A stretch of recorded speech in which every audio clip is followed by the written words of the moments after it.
Welcome to another episode of Chax Chat. Join Chad Chelius and me, Dax Castro, where each week we wax poetic about document accessibility topics, tips, and the struggle of remediation and compliance. So sit back, grab your favorite mug of whatever, and let's get started. Welcome everybody to the Chax Chat Podcast. My name is Chad Chelius. I'm an Adobe certified instructor and one of the accessibility wizards here at Chax Training and Consulting. And my name is Dax Castro. I am the other accessibility wizard here at Chax Training and Consulting. And Chad and I are both certified as accessible document specialists.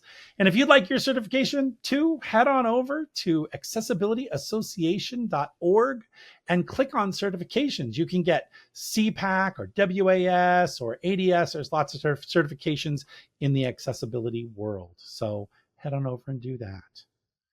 Awesome. Chad, how you doing, man? I'm doing well. Doing well. Awesome.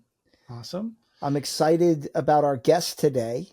I want to just jump right in, right? So am I. So before I say who it is, Chad and I are old friends, and we are friends going back a few years, and we both worked at a place and where we met this guest.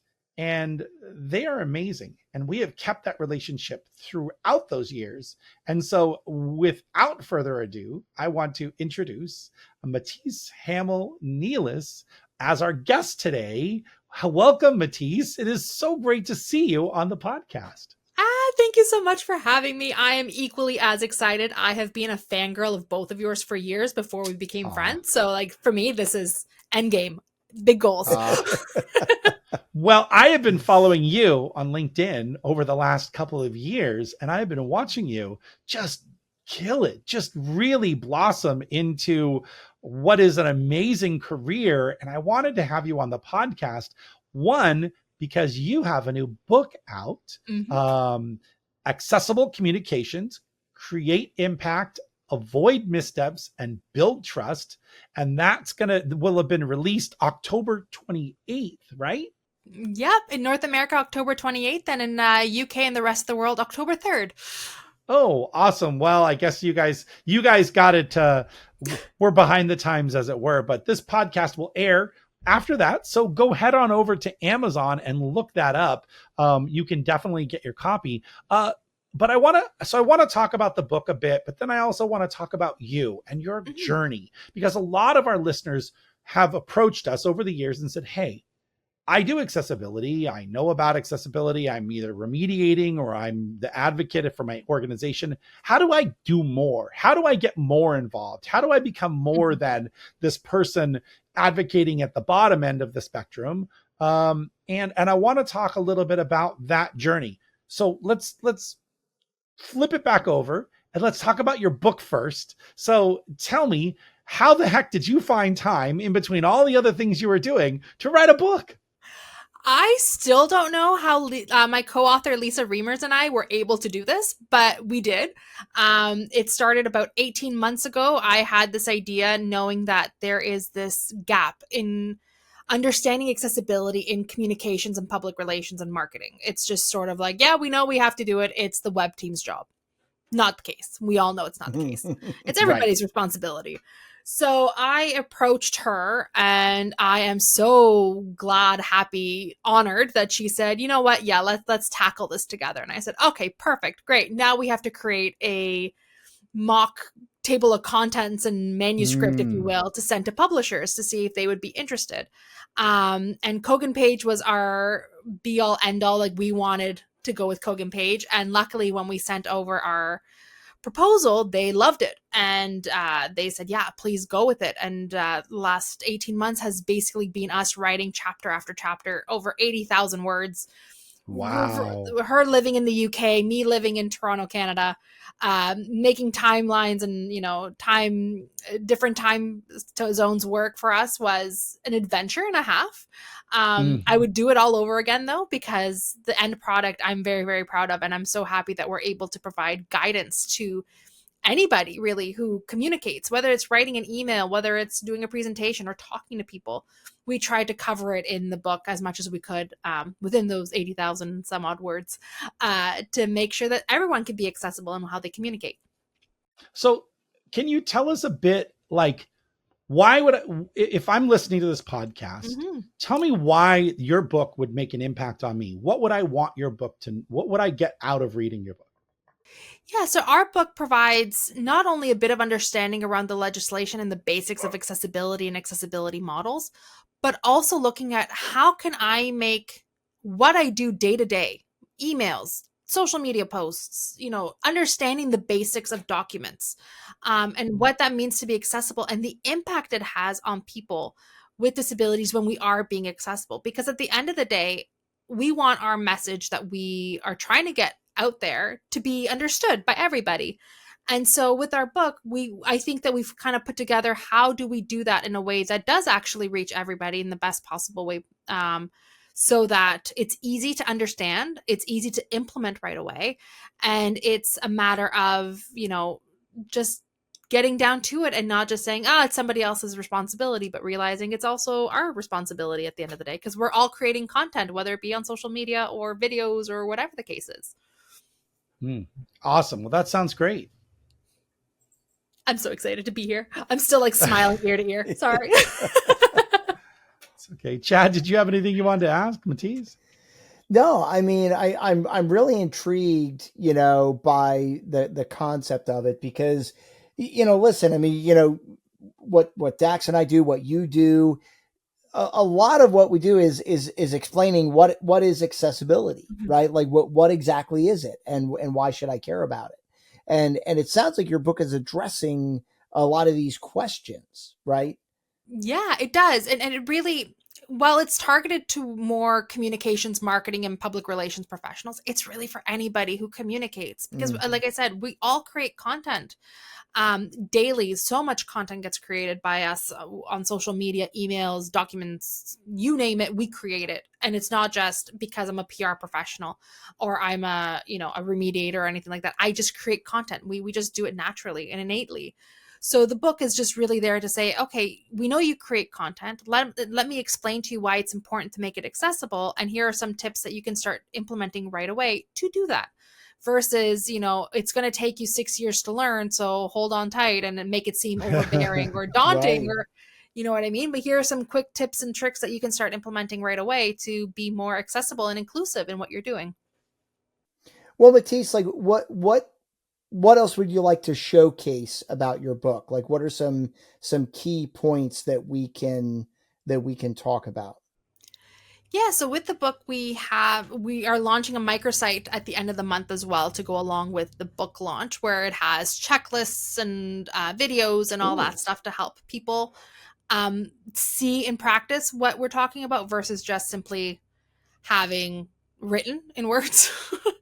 But we can talk about, like Dax was saying, sort of my journey in the accessible space, because it didn't start with accessibility. It was creating a tweet that sort of led me down that path of, oh goodness, what do I not know? Right. So, and learning and knowing that it's a constant learning thing. Just because I wrote a book doesn't mean that I'm the be all end all. I'm all constantly learning day in and day out. And that's the same for anybody who's in this space. There's always changes and, updates and everything, like WCAG now going into 3.0 at some point in time. And everyone's just getting on board with 2.2 and all that stuff. But you actually talk some of the summaries of the book say you teach people how to avoid some of the missteps. What do you think some of the most common missteps are that people tend to take that they have? Yeah. So I think one of the common things there is around, first of all, social media is a big one. Hashtags, not using camel case or Pascal case in hashtags. And there's this notion that camel case and Pascal case are the same, when in reality they are similar, but they are very different. Well, what's Pascal case? Yeah, I was going to say, tell me what Pascal, because that's the first time I've ever heard of Pascal case. Yeah. So Pascal case means that in a multi-word hashtag, the first letter of each word is capitalized. So for example, in the hashtag something like this, it's a capital S in something, a capital L in like, and a capital T in this. In camel case, however, it's the first word is all lowercase, and then each word afterwards, the first letter is capitalized. So using the same example as something like this, something would be all lowercase, capital L in like, and capital T in this. So everybody's using this incorrectly. I got flack from this, actually. Just pull the onion back, the curtain back a little bit.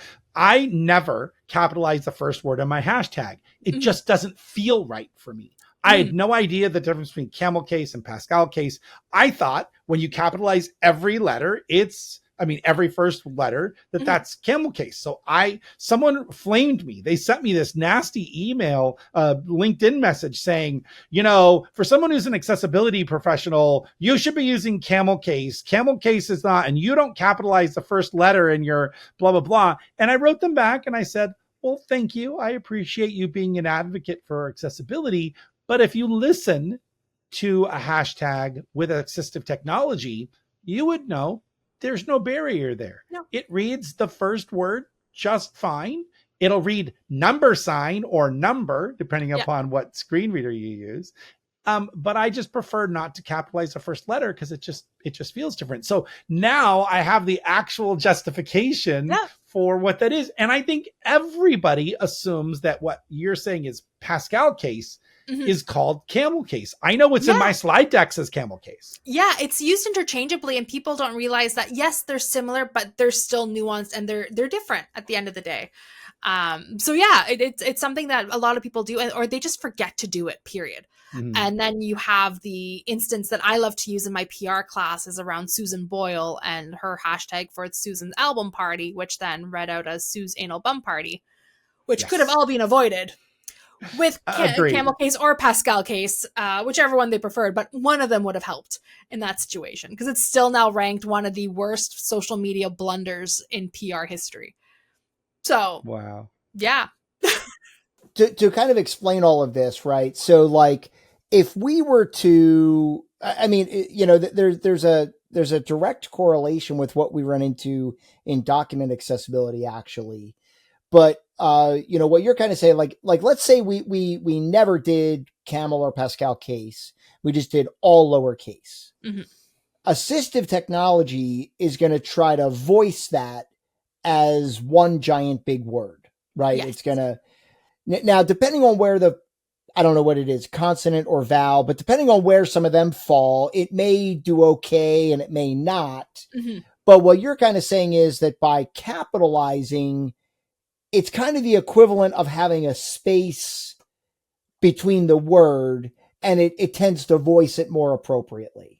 Exactly. And not only that, from a visual perspective, when you have a longer hashtag, you're able to actually differentiate what the hashtag is supposed to be versus spending that extra time trying to break up the hashtag into words that it looks like and then realizing maybe it's inappropriate and that's probably not what they were wanting, or, trying to figure out where the actual breaks are. So it doesn't just help with assistive technology and letting it know these are now words, sort of like the spacing, like you mentioned, but rather it helps everybody better understand what you're trying to get across from a hashtag perspective.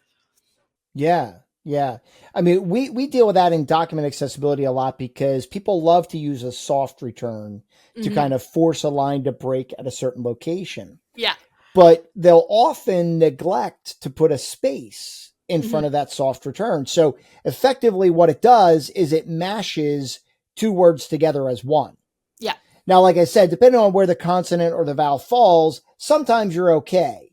But other times when it mashes those words together, it tries to voice it as a totally new word, and it sounds very, very odd and obscure, Yeah. So that's really, really cool information, Matisse. And so like between camel case, Pascal case, like your preference is which? My preference is Pascal case. It just makes it easier for me to read what the hashtag is supposed to be, but I also completely understand. And I think that's why camel case and Pascal case are sort of the two that people go to. And there isn't a better or worse, or they're just, as long as you do one of them, you're good, because the assistive tech does follow through and read the hashtag the way it's supposed to. But also from a visual perspective, like Dax prefers camel case and reading hashtag versus myself, Pascal case. Both are okay as long as we're using one.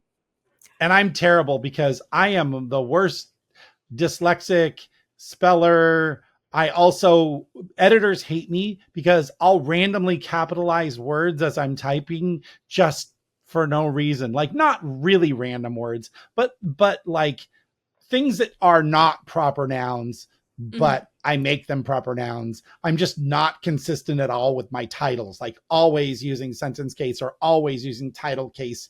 I'll be like, oh yeah, I'm going to use title case, and I'll capitalize the first word, but then the next two will be lowercase, and then I'll go back to capitalizing the last three words. It's terrible. I'm terrible at that. So good to know. Question for you. So looking ahead, what are some of the emerging challenges or opportunities you see in accessible communications, considering things like media format, AI, and all the other things that we're kind of seeing on the horizon? Yeah, that's a great question. I think one of the big trends and where we're seeing a lot of folks gravitate towards in communications is definitely the AI side of things. Right. And it's pros and cons. Right. So from a pro perspective, it's able to assist people to write things in plain language, which maybe they struggle with, and write an active voice and shortening their sentences if need be, if they're 35 words long, and saying, all right, let's tidy this up a little bit. But the cons is that, if you ask any social media, AI platform to write a social media post, you're going to get it loaded with emojis. And emojis can become a hindrance. Not to say that they're not accessible. Yes, they each have their own alternative text, but that's dependent on the browser, platform, and device that it's being viewed on. So it might vary from browser device and platform to browser device and platform.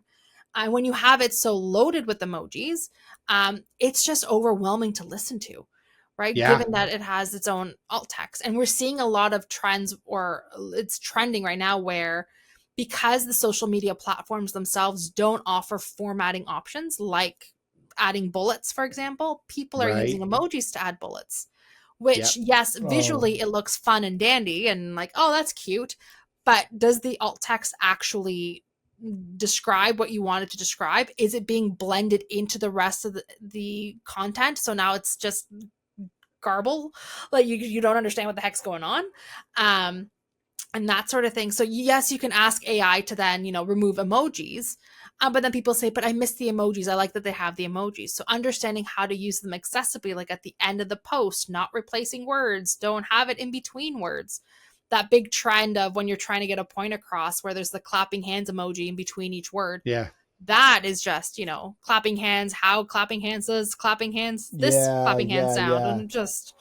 when I do training, I'll tell people, if you want to have that impact of that visual, make it an image and add alternative text to it, where it says, how does this sound? Text reading, how does this sound, with clapping hands emoji in between each word?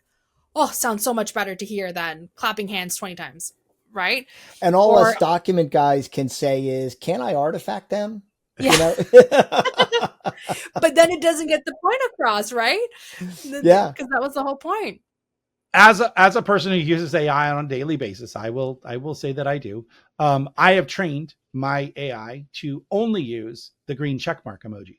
So I've given it, so you can give your AI hard and fast rules that it remembers forever.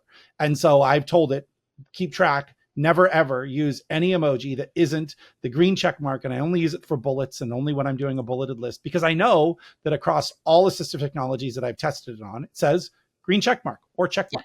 And so I'm okay with that. But when I teach the social media class for our clients, I use Party Popper as the one that people use all the time, which is that little megaphone with a little confetti that comes out of it. And then the one that is interesting that people don't understand is police alert siren.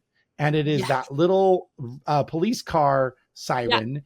And so one of the sentences was someone's name, police, car alert. And, it was like made the sentence sound completely different. So absolutely awesome. So, so let's talk a bit about your journey. I want to give room here because can you talk about kind of where you were 5 years ago from a professional standpoint compared to where you are now, and maybe some of the forks in the road that really led you kind of to make the decisions that have brought you to be where you are? Yeah. So 5 years ago, I was working for a national nonprofit that focused on sight loss. And I was the project manager for the Inclusive Workplaces Grant, which was a fantastic opportunity, but it was also during the pandemic. And at that time, I just sort of felt like I was a bit restricted and wanted to spread my wings. So I joined a different organization at the time. And from there, circumstances changed and I decided to go out on my own about 2 years ago. Uh, just under 2 years ago. Well, now 2 years ago, based on when this is going to air. So 2 years ago. And with that, I sort of thought, okay, there's a gap or there's a space here where accessibility and digital accessibility in particular are missing within the communications and public relations space. Whether it be via training or just consulting and helping businesses and organizations and agencies better embed accessibility in their practices and how they help their clients achieve accessibility and best practice and legislative requirements and that sort of thing. Just sort of kickstarted what I wanted to do. So I started off a bit small, more local, but then it just word of mouth, it started to grow. And I have some really incredible clients from municipalities to larger agencies and that sort of thing, where I provide training or just consulting perspectives on what they're working on campaigns to ensure that they're being accessible and inclusive. And so I never expected to be my own boss. I'm not going to lie. But when the opportunity came up, it just sort of felt like kismet that it was the right time and the right push to do it. And I always have that teaching opportunity at my local college where I teach right now in the advertising program, where I teach students about accessibility and communications and public relations and things that they need to consider. So I still get to be out and about and provide knowledge and insights to students. So the future of communications, marketing, and advertising, but also get to do my own thing and help businesses and organizations embed it. I always say, like, ideally, I wouldn't need to have my business and just focus on PR and communications, because the digital accessibility stuff would be naturally woven into what everybody does already. I shouldn't be needed for that aspect. I should be needed for the other stuff. But until then, I'm here to support. Now, Matisse, you said you're launching a microsite that's going to be included with your book, correct? Yeah, so Lisa and I are currently just finalizing our microsite that will coincide with the book, accessiblecomms.com, I believe it is. Oh, don't hold me. I can't remember the URL off the top of my head. That's awkward. That's okay. That's awkward. But yes, we're launching a microsite, which is it's basically to go hand in hand with the book itself. So we are creating videos and checklists and just extra information, resource library, where they can find out more information that goes beyond just the book, because the book is, 360 some odd pages. You can't talk about all of accessibility in that time.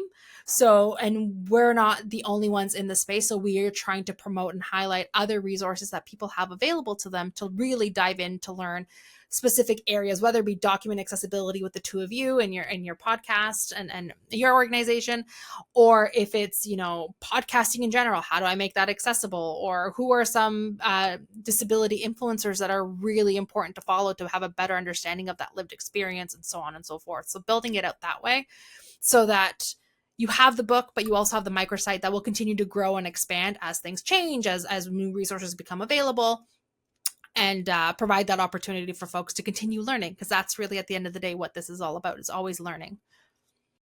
Awesome. Well, that's a super idea. Now, you have a podcast.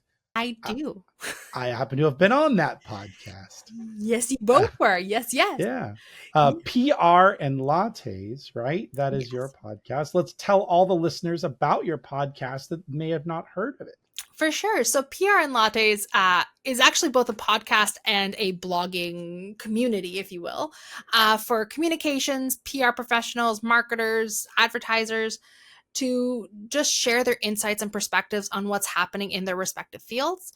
The podcast itself, we had a last year was a great year that we hosted the Global Accessibility Awareness Day week of content. That's where the two of you joined to talk about accessible documents. We've had others on the podcast as well, like Carl Groves, just sort of talk about accessibility. Ashley Nemeth was on there as well, talking from the lived experience as somebody who is deafblind and as a communicator as well. So it's just meant to be an educational space for folks who are in those fields to learn more, not just about accessibility. That's not the primary perspective, but because of my passion for accessibility, I'll weave it in wherever I can. But just in general, what does communications, marketing, PR, and advertising look like in today's day and age, especially when we have things like AI and politics and all that fun stuff that's going on? How do we work? How do we continue to grow and pivot, if you will? If you could give a person listening advice, what is the one thing you would tell them when it comes to, if I'm in the PR world, right? I'm a PR, social media professional, whatever, in that space. How is learning more about accessibility going to benefit me in my career? And at what point do I stop? Because like Chad and I, the needle is far on the side toward expert. We have spent just countless hours, but someone who's just does social media and PR, maybe they're doing RFP, kind of proposal stuff. Mm-hmm. They may not want to be the expert. So what do you tell that person as far as why is accessibility valuable to them and how far should they go? Yeah, so that's a great question. So why is accessibility important to them? They're trying to get their main message across. That is, at the end of the day, what we do as communicators.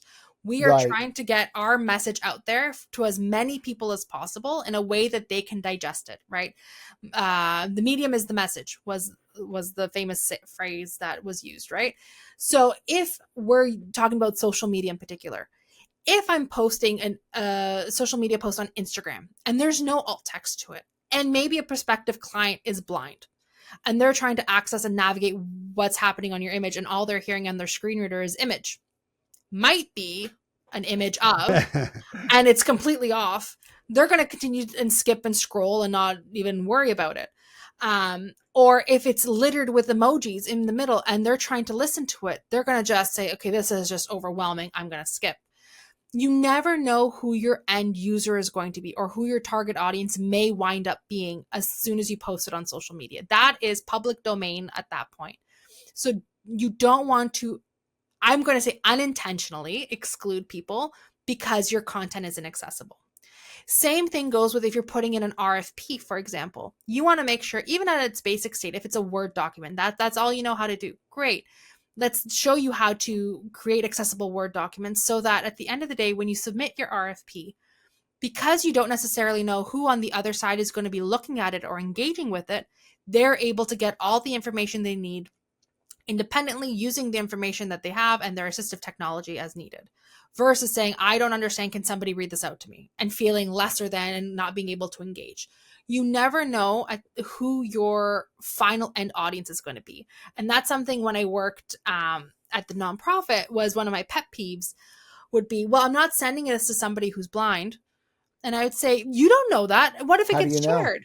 What if it gets shared? One of our executives at the time, and then they had more, but at the time was blind. It's like, what if it gets passed to her because it's a great idea?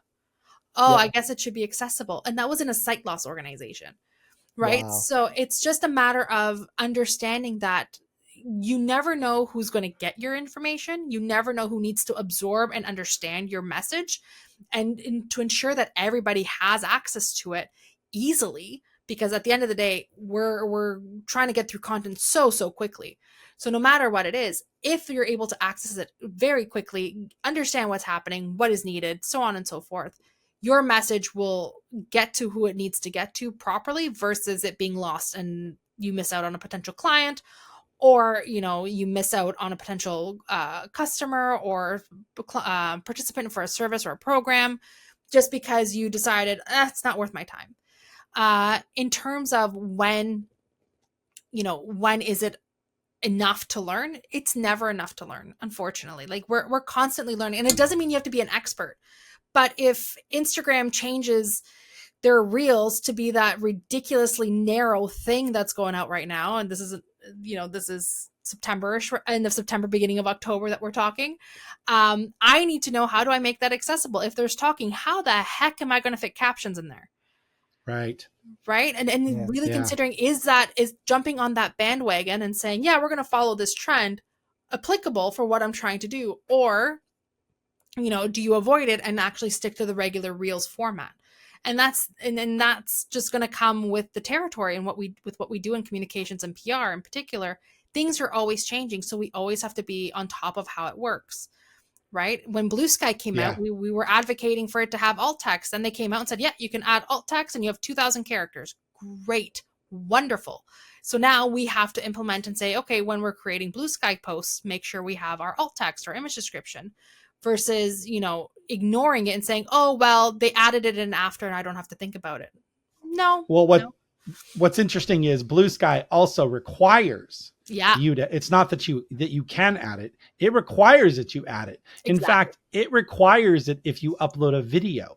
It requires alt text for the video, which I thought was interesting, because I get transcript or captions, but alt text for the video, that seems a little bit of not sure if they really understand the point of accessibility, but hey, progress over perfection. I am all about supporting you, saying I'd much rather have more information than less. Exactly. Yeah. And that's the other thing, is also having people understand that it is progress over perfection. And the concept of you're never going to be 100% accessible to everybody blows people's minds, because, at the end of the day, it's the end user experience and the end user, their settings, their preferences. You can't do that for over 1 billion people.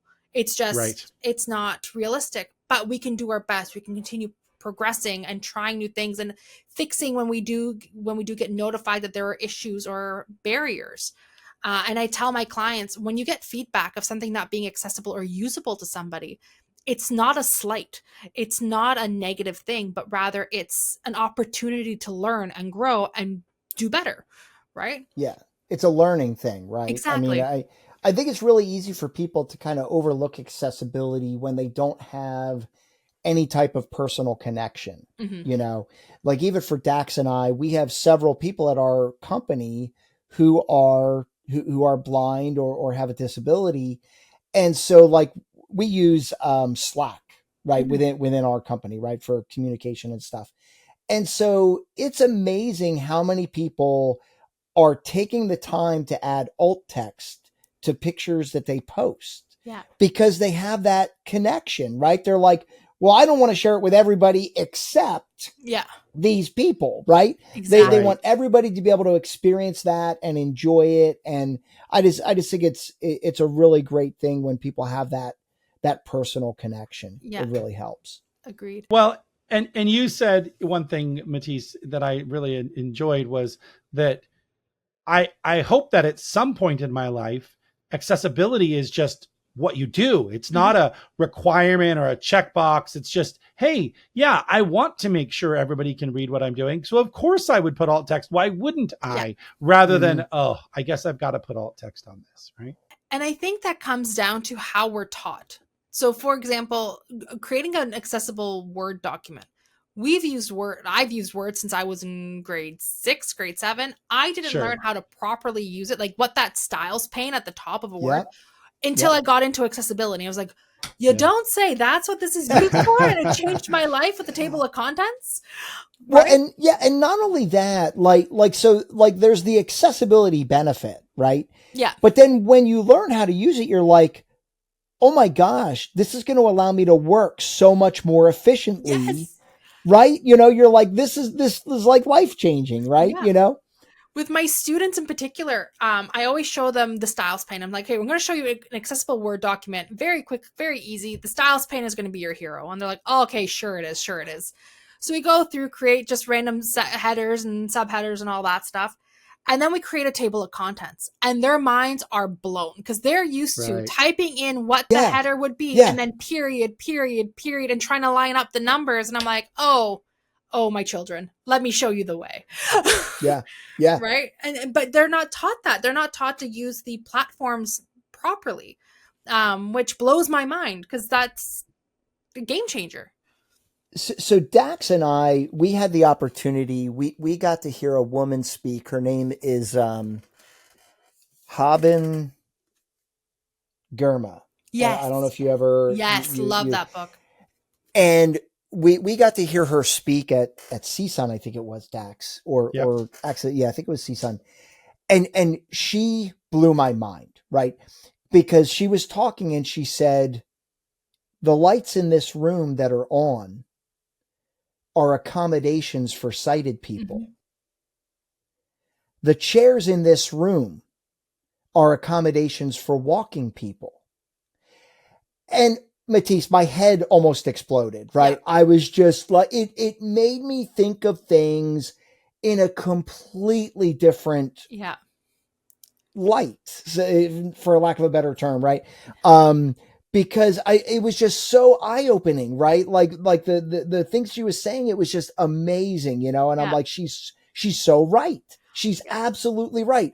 When people complain about making accommodations for people, we make accommodations for people all the time, day in and day out. We're making accommodations for people. So it was just really, really eye-opening. And I hope our listeners appreciated that as well. And if you get a chance, Haben Girma's book is called The Deafblind Woman Who Conquered Harvard Law, right? It's a brilliant book. If you don't know about her, she's deaf and blind and got her law degree from Harvard. Yeah. So, next time you think something's hard, just remember, she accomplished something pretty amazing.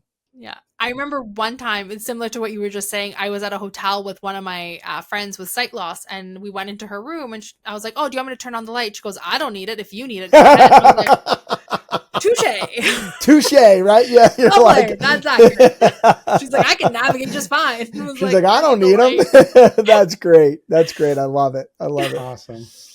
Well, Matisse, it has been great having you on the show. We really appreciate you coming on. As we close out, tell us about your book, where people can get it and where they can find your podcast. The time is yours for this last minute or so to kind of give people how to connect with you. No pressure. All right. So the book, Accessible Communications, Create Impact, Avoid Missteps and Build Trust, that myself and Lisa Reimers wrote, is available now on Amazon, Amazon.com, Amazon.ca, Amazon.co.uk, all the Amazons. You can also get it from the Kogan Page website if you prefer that, or through Barnes & Noble in the US, Indigo in Canada. All those places all have them. The podcast is PR and Lattes, that you can follow at prandlattes.com. Or you can learn more from me and visit me on Instagram at Matisse Nelis. That's MatissesseNelis, or visit my website, matissenelis.com. Awesome. Well, thanks for joining us, Matisse. And I hope our listeners enjoyed hearing about Matisse's book and about her experience in accessibility. I know I did, and I think Dax did as well. So absolutely. Thank you all for tuning in. My name is Chad Chelius. And my name is Dax Castro, where every other week we unravel accessibility for you. Thanks, guys.